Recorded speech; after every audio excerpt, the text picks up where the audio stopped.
Hello everyone, welcome to my channel. तो आइए आज हम लोग पढ़ेंगे एनसीईआरटी बुक क्लास 8 साइंस को, जिसमें आज का हमारा चैप्टर है 6 और चैप्टर 6 का टॉपिक है दहन एवं ज्वाला। तो एनसीईआरटी बुक क्लास 8 साइंस का जो एनसीईआरटी बुक का जो चैप्टर है 6, उस चैप्टर का हम लोग इस नोट्स देखेंगे। उस चैप्टर के नोट्स इम्पोर्टेंट पॉइंट को देखेंगे, उसके बाद इस चैप्टर से रिलेटेड जितने भी क्वेश्चन हैं उसको देखेंगे। तो आइए शुरू करते हैं। पहले हम लोग जान लेते हैं कि दहन क्या है। तो दहन वह रासायनिक प्रक्रिया है जिसके द्वारा जिसमें कोई भी पदार्थ जो है ऑक्सीजन की उपस्थिति में ऑक्सीजन से अभिक्रिया करके ऊष्मा देता है, हीट देता है, उसी को दहन कहते हैं, हीट और लाइट। तो दहन क्या है? दहन वैसी रासायनिक प्रक्रिया है जिसमें कोई पदार्थ ऑक्सीजन से संपर्क करके, ऑक्सीजन से अभिक्रिया करके ऊष्मा देता है, उसी को दहन कहा जाता है। तो दहन और ज्वाला, और जो जलता है, जो जिसका दहन हुआ वही ज्वाला कहलाता है। तो आइए इस चैप्टर से महत्वपूर्ण पॉइंट को देखते हैं। महत्वपूर्ण पॉइंट है, और इस चैप्टर में हम लोग पढ़ेंगे जैसे उद्योग हो गया, उद्योग एवं वाहन को चलाने के लिए जो ईंधन का प्रयोग किया जाता है, ईंधन के रूप में प्रयोग किया जाता है। विभिन्न प्रकार के ईंधन का प्रयोग किया जाता है। घरों में प्रयोग होने वाले ईंधन के बारे में जानेंगे, जैसे गोबर हो गया, लकड़ी, कोयला हो गया, कास्ट कोयला हो गया, पेट्रोल, डीजल, प्राकृतिक गैस जैसे सीएनजी, कंप्रेस्ड नेचुरल गैस जिसको बोलते हैं। तो ये सब ईंधन के बारे में जानेंगे। उसके बाद हम लोग जानेंगे कि ज्वलन ताप क्या होता है। इस चैप्टर में ज्वलन ताप के बारे में जानेंगे, और जानेंगे कि अगर विद्युत उपकरण में आग पकड़ लेता है या पेट्रोल जैसे कोई ज्वलनशील पदार्थ में अगर आग पकड़ लेता है तो उसको किस प्रकार से बुझाया जाता है। तो आइए शुरू करते हैं। इस चैप्टर का महत्वपूर्ण पॉइंट है, सबसे पहला पॉइंट है कि वह रासायनिक प्रक्रम जिसमें कोई पदार्थ ऑक्सीजन से अभिक्रिया कर ऊष्मा देता है दहन कहलाता है। दहन के बारे में हम लोग ऊपर में भी पढ़ा। तो दहन क्या है? दहन वह रासायनिक प्रक्रिया है जिसमें कोई पदार्थ ऑक्सीजन से अभिक्रिया कर ऊष्मा देता है और दहन कहलाता है। इस चैप्टर को, इस नोट्स को पढ़ाने का मुख्य उद्देश्य यही है कि आपको इस चैप्टर से जितने भी महत्वपूर्ण पॉइंट है, जो एग्जाम और व्यू से जो महत्वपूर्ण पॉइंट है, उसको हम लेकर के आए हैं, और याद करने की व्यू से हम इस चैप्टर को पढ़ा रहे हैं ताकि आपको याद हो जाए। पढ़ने के लिए तो बुक में भी है, कहीं से भी आप पढ़ लेंगे, लेकिन हमारा मुख्य उद्देश्य है आपको याद कराना।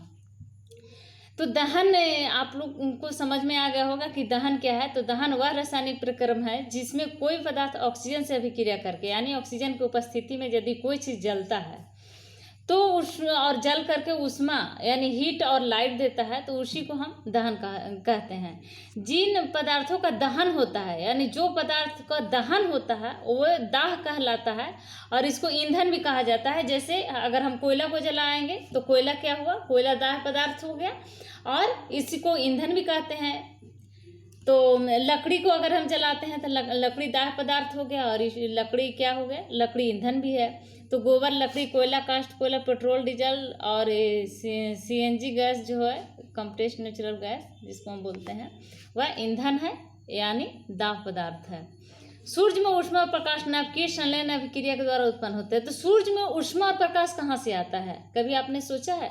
तो सूर्य में ऊष्मा और लाइट, हीट और लाइट जो आता है, सूर्य में हाइड्रोजन गैस होता है, तो नाभिकीय संलयन अभिक्रिया के द्वारा उत्पन्न होता है। हीट और लाइट, सन में हीट एंड लाइट संलयन अभिक्रिया द्वारा, नाभिकीय संलयन अभिक्रिया के द्वारा उत्पन्न होता है। नेक्स्ट पॉइंट है, वह न्यूनतम ताप जिस पर कोई पदार्थ जलने लगता है तो वह वह ताप उस पदार्थ का ज्वलन ताप कहलाता है। तो ज्वलन ताप किसको कहते हैं? ज्वलन ताप उसको कहते हैं जिस न्यूनतम ताप पर कोई पदार्थ जलने लगता है, उसी को उस ताप का, उस पदार्थ का, वह ताप जो हुआ पदार्थ का ज्वलन ताप कहलाता है। जैसे हम लकड़ी को अगर हम जलाते हैं तो लकड़ी जिस ज्वलन ताप पर जलने लगेगा उसी को वह लकड़ी का ज्वलन ताप कहलाता है। वह ताप, जिस ताप पे वह जलने लगा, तो वही ताप उस लकड़ी का ज्वलन ताप कहलाएगा।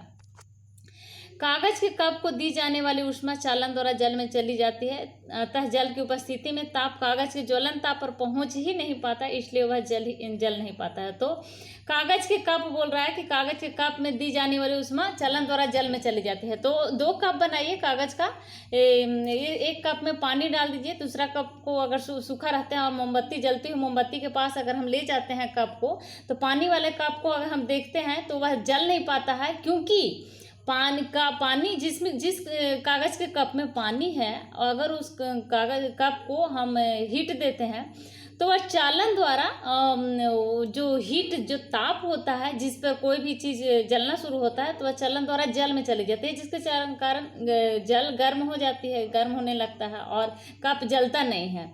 लेकिन अगर दूसरा कप जिसमें हम पानी नहीं डाले हैं उसको अगर मोमबत्ती के लौ पर हम रखते हैं तो देखते हैं कि ज्वलन ताप तक जैसे ही पहुंचता है वह जलने लगता है, क्योंकि उसमें पानी नहीं है। तो चालन द्वारा जो है उसमें जो ज्वलन ताप होता है उस पर वह जलना शुरू हो जाता है।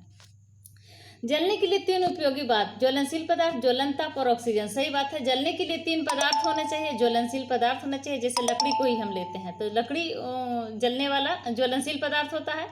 ज्वलन ताप होना चाहिए, तो ज्वलन ताप किसको बोलते हैं, तो जो पदार्थ जिस न्यूनतम ताप पर जलने लगता है उसी को ज्वलन ताप कहते हैं। तो ज्वलन ताप होना चाहिए। और ऑक्सीजन, अगर हम ऑक्सीजन के अनुपस्थिति में किसी चीज़ को जलाएंगे तो वह नहीं जलेगा, क्योंकि किसी चीज़ को जलाने के लिए, कोई भी पदार्थ को जलाने के लिए ऑक्सीजन को होना आवश्यक है।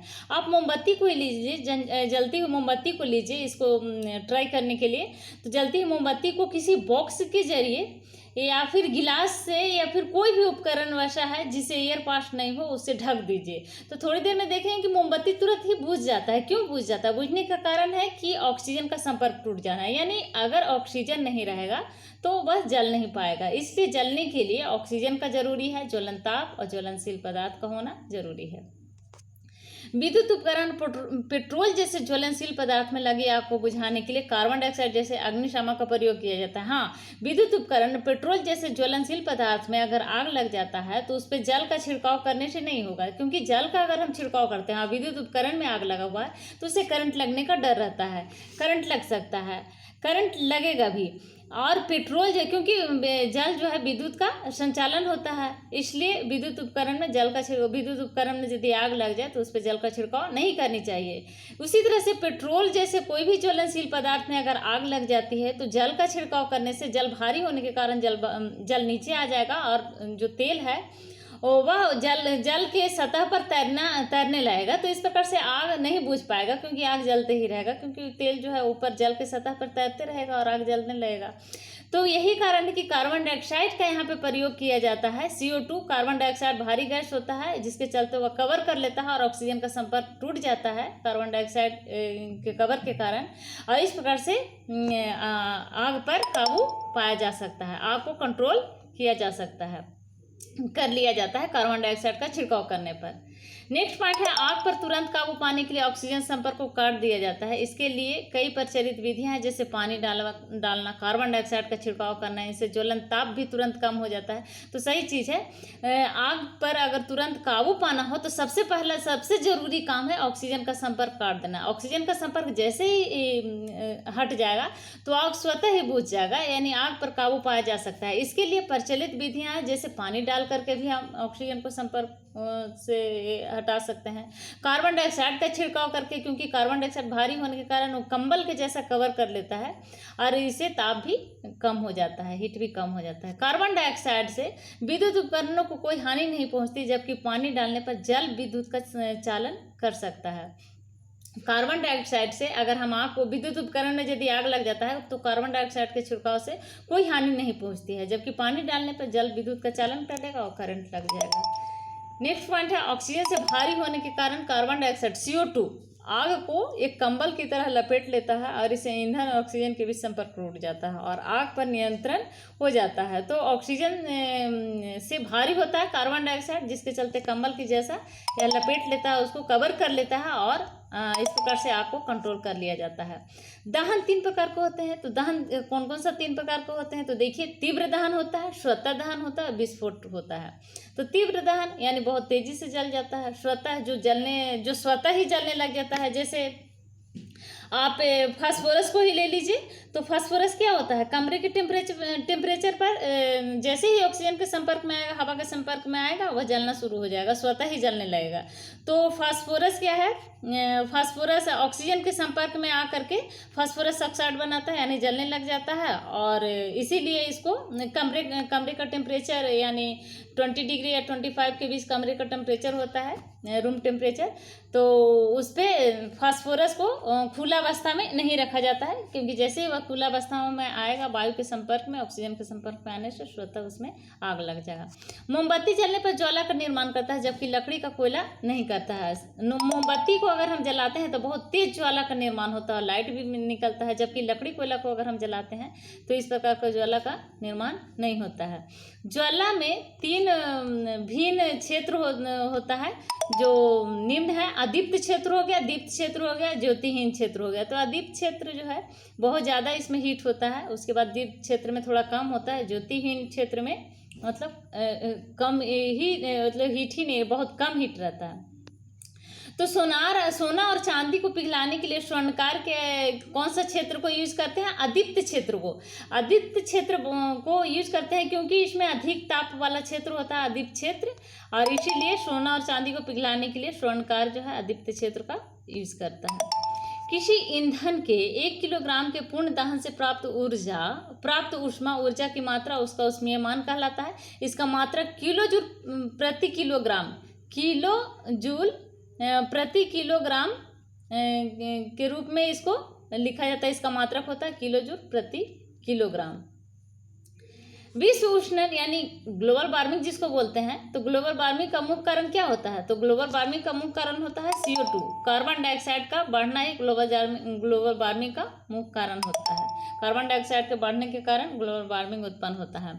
ईंधन के अपूर्ण दहन से कार्बन मोनोऑक्साइड जैसा विषैला गैस बनता है। तो कार्बन मोनोऑक्साइड बहुत ही विषैला गैस होता है, जिससे अगर जिस रूम में जलाया जाता है, उस रूम में अगर कोई व्यक्ति सो जाता है या फिर वहाँ पे रहता है तो उसकी मृत्यु भी हो सकती है, क्योंकि बहुत ही विषैला गैस होता है कार्बन मोनोऑक्साइड। और यह ईंधन के अपूर्ण दहन के कारण यह उत्पन्न होता है। ईंधन के दहन से होने वाले हानिकारक प्रभाव क्या है? तो ईंधन के दहन से जो हानिकारक प्रभाव होता है वह दमा, स्वास्थ्य संबंधी रोग उत्पन्न करते हैं। इनके अपूर्ण दहन से कार्बन मोनोऑक्साइड जैसा विषैला गैस निकलता है, जिससे कमरे में सोए हुए व्यक्ति की मृत्यु हो सकती है। इनसे निकलने वाली कार्बन डाइऑक्साइड से विश्व उष्णन बढ़ता है, यानी ग्लोबल वार्मिंग बढ़ता है। कार्बन डाइऑक्साइड की मात्रा बढ़ने से ग्लोबल वार्मिंग बढ़ता है, और इसके कारण ही अम्लीय वर्षा होती है। तो अम्लीय वर्षा भी बहुत ही नुकसान होता है, बहुत ही हानिकारक होता है अम्लीय वर्षा। और अम्लीय वर्षा का कारण होता है सल्फर और नाइट्रोजन के ऑक्साइड। अम्लीय वर्षा का मुख्य कारण होता है सल्फर और नाइट्रोजन के ऑक्साइड जो होते हैं अम्लीय वर्षा का मुख्य कारण माना जाता है, मुख्य कारण होता ही है। तो अम्लीय वर्षा फसलों को नष्ट कर देती है, मृदा को अम्लीय बना देती है, मिट्टी को भी अम्लीय बनाती है, फसल को नष्ट कर देती है। और जब यह जल में, समुद्र में, नदी में जब यह मिल जाता है अम्लीय वर्षा, तो जलीय जीव भी इससे प्रभावित होते हैं, नष्ट हो जाते हैं, मर जाते हैं, मृत्यु हो जाती है जलीय जीव को। तो इस प्रकार से अम्लीय वर्षा बहुत ही हानिकारक होता है। नाइट्रोजन के ऑक्साइड वर्षा जल में घुल जाते हैं और अम्ल बनाते हैं, ऐसी वर्षा अम्लीय वर्षा कहलाती है। LPG जलने पर धुआं नहीं छोड़ता, जबकि लकड़ी जलने पर धुआं छोड़ता है। यही कारण है कि LPG के एक स्वच्छ ईंधन माना जाता है। तो LPG क्या है? एक स्वच्छ ईंधन के रूप में माना जाता है, जबकि लकड़ी को अगर हम जलाते हैं तो उससे धुआं निकलता है, और ये धुआं जो है श्वास और दमा संबंधी रोग उत्पन्न करता है। तो ये थे इस चैप्टर के कुछ महत्वपूर्ण पॉइंट। आइए फिर हम देखते हैं इस चैप्टर के कुछ महत्वपूर्ण क्वेश्चन को।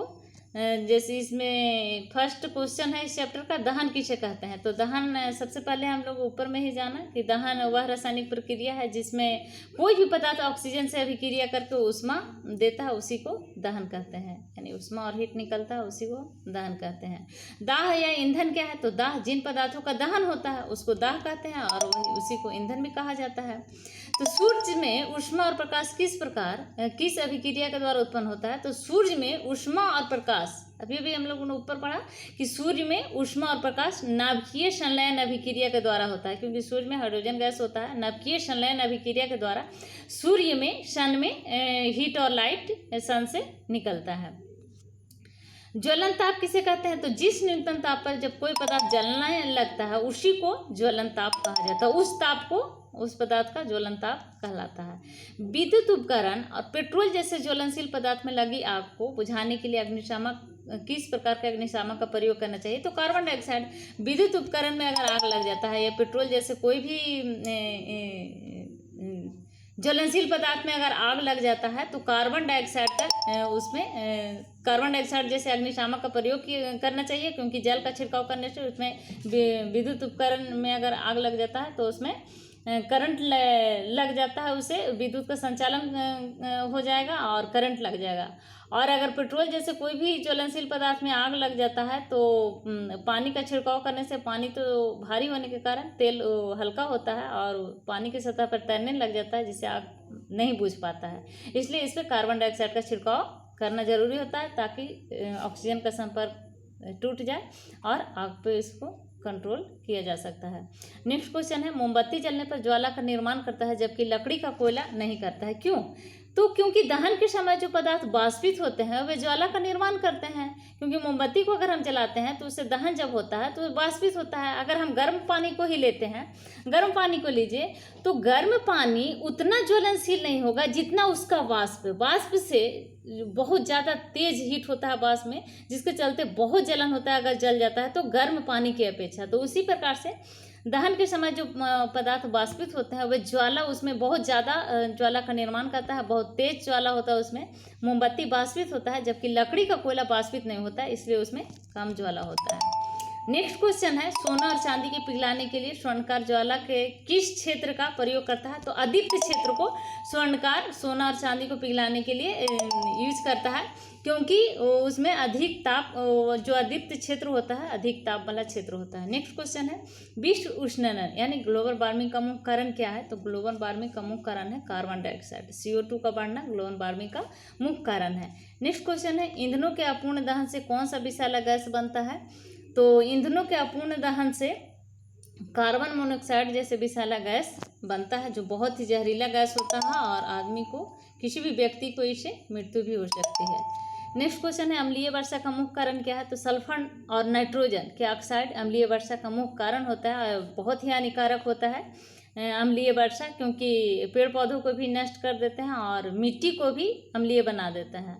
और यही जल जब समुद्र में या फिर नदी तालाब में जब अम्लीय जल मिल जाता है तो जलीय जीव को भी हानि पहुंचाता है, जलीय जीव को मार देता है, मर जाता है। नेक्स्ट क्वेश्चन है, कारण बताइए एलपीजी लकड़ी से अच्छा घरेलू ईंधन है, कैसे। तो एलपीजी, क्योंकि एलपीजी को जलाने से धुआं नहीं निकलता है जबकि लकड़ी को जलाने से धुआं छोड़ता है, यही कारण है कि एलपीजी को एक अच्छा ईंधन के रूप में माना जाता है। नेक्स्ट क्वेश्चन है, कागज के कप में पानी को उबालने पर कागज जलता नहीं, क्यों। क्योंकि कागज के कप में अगर पानी को हम उबालते हैं तो ताप जो है चालन द्वारा जल में चली जाती है, जिसके चलते कप नहीं जलता है। अतः जल की उपस्थिति में ताप कागज के ज्वलन ताप तक पहुंच ही नहीं पाता। ज्वलन ताप, कोई भी चीज़, कोई भी पदार्थ कब जलेगा, जिस ज्वलन ताप पर कोई पदार्थ जलना शुरू होता है तो ज्वलन ताप तो पहुंचेगा ही नहीं, क्योंकि कप में पानी है, इसीलिए वह नहीं जल पाता है। जलने के लिए 3 उपयोगी बात लिखिए। तो जलने के लिए 3 उपयोगी बात होनी चाहिए। पहला है ज्वलनशील पदार्थ होनी चाहिए, दूसरा ज्वलन ताप और तीसरा ऑक्सीजन। ज्वलनशील पदार्थ जैसे लकड़ी को ही हम ले लेते हैं, तो जलने के लिए ज्वलनशील पदार्थ होना चाहिए। ज्वलन ताप होना चाहिए। ज्वलन ताप जिसको हम जिस न्यूनतम ताप पर कोई पदार्थ जलना शुरू होता है तो उसी को ज्वलन ताप कहा जाता है। ऑक्सीजन होनी चाहिए, यानी ऑक्सीजन की अनुपस्थिति में किसी चीज़ को अगर हम जलाएंगे तो वह नहीं जलेगा, इसलिए जलने के लिए ऑक्सीजन भी आवश्यक है। नेक्स्ट क्वेश्चन है, आग पर तुरंत काबू कैसे पाया जा सकता है? तो आग पर तुरंत काबू पाने के लिए सबसे पहला काम है कि ऑक्सीजन के संपर्क को काट देना। यदि ऑक्सीजन के संपर्क को काट दिया जाए तो आग पर तुरंत ही काबू पाया जा सकता है। और इसके लिए कई प्रचलित विधियां भी हैं, जैसे पानी डालना और कार्बन डाइऑक्साइड का छिड़काव करना, इससे ज्वलन ताप भी तुरंत कम हो जाता है। नेक्स्ट क्वेश्चन है, विद्युत उपकरणों में लगी आग को बुझाने के लिए कार्बन डाइऑक्साइड के छिड़काव से क्या लाभ है? तो विद्युत उपकरण में अगर आग लग जाता है तो कार्बन डाइऑक्साइड से छिड़काव से ये उपकरण है कि वहाँ जो विद्युत उपकरण को कोई हानि भी नहीं पहुँचाता है। और जबकि पानी डालने पर, पानी को अगर हम डालेंगे विद्युत उपकरण में आग लगने पर तो वह विद्युत का चालन होने के कारण करंट लग जाएगा, इसलिए जल का छिड़काव ना करके कार्बन डाइऑक्साइड का छिड़काव करेंगे, तभी हम आग पे काबू पा सकते हैं विद्युत उपकरण से लगी आग पे। नेक्स्ट क्वेश्चन है, कार्बन डाइऑक्साइड कैसे एक अच्छा अग्निशामक है? और या फिर समझाइए कि कार्बन डाइऑक्साइड किस प्रकार आग को नियंत्रित करती है? तो कार्बन डाइऑक्साइड क्या है कि ऑक्सीजन से भारी होने के कारण कार्बन डाइऑक्साइड आग को कंबल की तरह लपेट लेता है और इससे ईंधन और ऑक्सीजन के बीच जो है संपर्क टूट जाता है और आग पर नियंत्रण हो जाता है। यही कारण है कि ऑक्सीजन का छिड़काव किया जाता है। दहन कितने प्रकार के होते हैं? तो दहन 3 प्रकार के होते हैं, तीव्र दहन, स्वतः दहन और विस्फोटक। नेक्स्ट क्वेश्चन है, ज्वाला के 3 विभिन्न क्षेत्र, तो अदीप्त क्षेत्र, दीप्त क्षेत्र और ज्योतिहीन क्षेत्र, जिसको अदीप्त क्षेत्र स्वर्णकार लोग सोना और चांदी को पिघलाने के रूप में उस क्षेत्र को यूज करते हैं। नेक्स्ट क्वेश्चन है, ऊर्जा के ऊष्मीय मान से आप क्या समझते हैं? इसका मात्रक लिखिए। तो ऊर्जा का ऊष्मीय मान किसी ईंधन के 1 किलोग्राम के पूर्ण दहन से प्राप्त ऊष्मा ऊर्जा की मात्रा, उसका ऊष्मीय मान कहलाता है। इसका मात्रक किलोजूल प्रति किलोग्राम है। ऊर्जा का मात्रक क्या है? किलोजूल प्रति किलोग्राम है। नेक्स्ट क्वेश्चन है, ईंधन के दहन से होने वाले हानिकारक प्रभाव का वर्णन करिए। तो ईंधन से होने वाले हानिकारक प्रभाव हो गया, जैसे दमा और श्वास संबंधी रोग उत्पन्न हो जाता है। इनके अपूर्ण दहन से कार्बन मोनोऑक्साइड जैसे जो जहरीला गैस होता है वह निकलता है और अगर उस कमरे में व्यक्ति सोया हुआ तो उसकी मृत्यु तक हो सकती है। इनसे निकलने वाले कार्बन डाइऑक्साइड का विश्व उष्णन यानी ग्लोबल वार्मिंग जिसको बोलते हैं, तो कार्बन डाइऑक्साइड के कारण ग्लोबल वार्मिंग उत्पन्न होता है। चौथा कारण है कि इसके कारण भी अम्लीय वर्षा होती है। अम्लीय वर्षा यानी सल्फर और नाइट्रोजन के ऑक्साइड, तो अम्लीय वर्षा ये बहुत ही हानिकारक होता है, मिट्टी को भी अम्लीय बना देता है, पेड़ पौधों को भी हानिकारक पहुंचाता है और जलीय जीव, क्योंकि अम्लीय वर्षा अगर समुद्र या नदी के जल में मिल जाता है तो जलीय जीव का भी नुकसान पहुंचाता है, जलीय जीव मर जाते हैं। नेक्स्ट क्वेश्चन है, अम्लीय वर्षा का क्या हानिकारक प्रभाव है? तो ये फसलों को नष्ट कर देती है अम्लीय वर्षा, मृदा को अम्लीय बना देती है। अम्लीय वर्षा का पानी नदी या तालाब में मिल जाए तो जीव भी नष्ट हो सकते हैं। नेक्स्ट क्वेश्चन है, अम्लीय वर्षा क्या है? तो सल्फर और नाइट्रोजन के ऑक्साइड वर्षा जल में घुल जाते हैं तथा अम्ल बनाते हैं, ऐसी वर्षा को अम्लीय वर्षा कहते हैं। तो ये थे इस चैप्टर कुछ महत्वपूर्ण पॉइंट और महत्वपूर्ण क्वेश्चन जिसको हमने देखा। आशा है आपको याद भी हो गया होगा। तो वीडियो सब्सक्राइब करना ना भूलें, प्लीज़ वीडियो सब्सक्राइब ज़रूर करें, लाइक करें एंड शेयर करें।